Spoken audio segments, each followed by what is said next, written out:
Hello, my name is Paul, and today we will be dealing with the fear of cats. People may wonder how one can be scared of such a cute and innocent creature. It is a real fear and is more popular than you can imagine.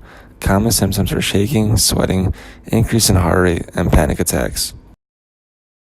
There are two major underlying causes for the fear of cats. To start off, this fear usually starts in people's childhood years. A child might have a frightening experience with a cat and generalize all future cats to that one experience. For example, a child may be playing in his backyard. Without realizing, he steps on his cat's tail. The cat reacts by biting the child. He gets frightened and is no longer willing to play with his cat in the future.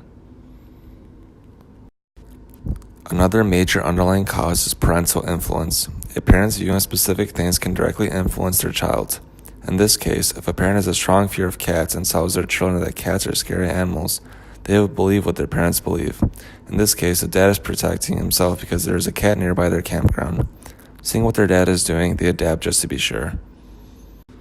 There are three popular techniques when dealing with the fear of cats that psychologists use today.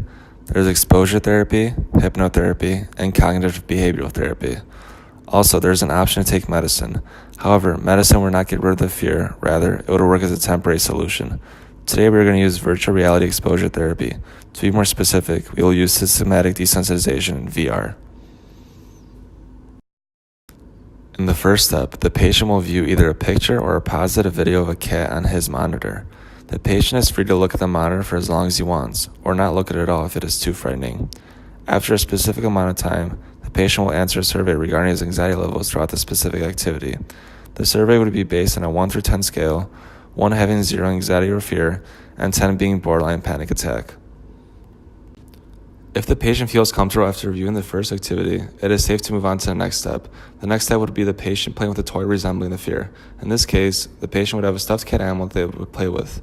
The patient would be clearly notified that the cat is not real and it cannot harm the patient in any way. The point of this is for the person to become familiar and comfortable with the presence of a cat. It would also help for the individual to form positive thoughts when dealing with its fear.